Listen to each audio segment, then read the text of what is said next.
તે ન્યાય સભા બાબતે જે બેનરો લગાવવામાં આવ્યા હતા તે ગત રાત્રિના કોઈ ઇસમો દ્વારા ફાળવવામાં આવ્યા છે. તે બેનરો જે લગાવેલા હતા ફાળવવામાં આવ્યા છે અને તેના સીસીટીવી ફૂટેજો પણ અમારી પાસે આવ્યા છે. તો તે બાબતે અમે યોગ્ય તપાસ કરવા માગીએ છીએ અને સીસીટીવી કેમેરાના આધારે અમે તપાસ કરવા માગીએ છીએ કે આની પાછળ કોનો હાથ છે, કોના કહેવાથી બેનરો ફાડ્યા છે. બગદાણાની બબાલમાં જયરાજ આહિરની ધરપકડ અને છતાં કોળી સમાજ ન્યાયની માંગ કરી રહ્યા છે. જયરાજ આહિરની ધરપકડ પછી સતત એ જ પ્રશ્ન છે કે હવે કઈ વાતનો ન્યાય? જે વાત હતી કે ન્યાય જોઈએ છે, જયરાજ આહિરની ધરપકડ થવી જોઈએ, તપાસ થવી જોઈએ, બધું જ થઈ ગયું છે, છતાં પણ 1 ફેબ્રુઆરીએ ન્યાય સભા કઈ વાતની?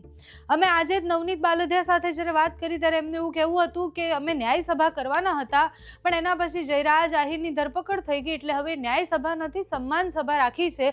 જેટલા પણ લોકોએ મદદ કરી છે બધાને અમે સન્માનિત કરવાના છીએ. પોસ્ટર ખૂબ પહેલા છપાઈ ગયા હતા એટલે અત્યારે બધા પોસ્ટર લાગી રહ્યા છે. પણ એ છપાયેલા પોસ્ટર જ્યારથી લાગવાની શરૂઆત થઈ ત્યારથી વિવાદની શરૂઆત પણ થઈ. ગઈકાલે એક સીસીટીવી ફૂટેજમાં દેખાયું કે એક વ્યક્તિ આવે છે અને પછી એ પોસ્ટર ફાડી અને એને દિવાલ પર ચોંટાડેલા હોય છે એમાંથી કાઢી નાખે છે. એના પછી એ પ્રશ્ન હતો કે વ્યક્તિ કોણ છે, કેમ ન્યાય સભાથી એને શું વાંધો છે કે એને આ બધા પોસ્ટર ઉખાડી દીધા? ચર્ચામાં આવવા માટે ઉખાડ્યા કે પછી ખરેખર એ ન્યાય સભાનો વિરોધ કરવા માટે ઉખાડ્યા? એ બધા જ પ્રશ્ન શેષ છે. પણ અત્યારે કોળી સમાજના આગેવાનો ભેગા થઈને એવું કહી રહ્યા છે કે જેણે પણ એ પોસ્ટર ફાડ્યા છે કે ઉખાડ્યા છે એ લોકો સામે કાર્યવાહી થવી જોઈએ. એક કાર્યવાહીની વાત બાજુ પર રહે છે ત્યાં બીજી નવી કાર્યવાહીની વાત શરૂ થઈ જાય છે.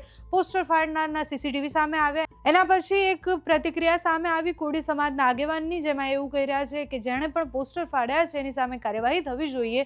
જો કાર્યવાહી નહીં થાય તો પછી અમે અમારી રીતના એને શોધી કાઢીશું. એટલે હવે જે આખી વાત હતી ન્યાય સભા પહેલાની વિવાદની, એ વિવાદમાં સીસીટીવી એડ થયા. જે વ્યક્તિ એ સીસીટીવીમાં એ વ્યક્તિ દેખાય છે એ વ્યક્તિ સામે શું થાય છે, કોળી સમાજ આગળ શું કરે છે જોવાનું રહ્યું. અત્યારે જે પ્રતિક્રિયા સામે આવી છે, જે વિડીયો સામે આવ્યા છે તેના પર કરીએ નજર. આજ રોજ અમે એક ન્યાય સભાનું આયોજન જે 1 તારીખે રાખેલું છે તેના સંદર્ભે અમે ભાવનગર શહેરના વિવિધ વિસ્તારોમાં બેનરો લગાડવામાં આવ્યા હતા ન્યાય સભા બાબતે. તે ન્યાય સભા બાબતે જે બેનરો લગાવવામાં આવ્યા હતા તે ગત રાત્રિના કોઈ ઇસમો દ્વારા ફાડવામાં આવ્યા છે. તે બેનરો જે લગાવેલા હતા ફાડવામાં આવ્યા છે અને તેના સીસીટીવી ફૂટેજો પણ અમારી પાસે આવ્યા છે. તો તે બાબતે અમે યોગ્ય તપાસ કરવા માગીએ છીએ અને સીસીટીવી કેમેરાના આધારે અમે તપાસ કરવા માગીએ છીએ કે આની પાછળ કોનો હાથ છે, કોના કહેવાથી બેનરો ફાડ્યા છે.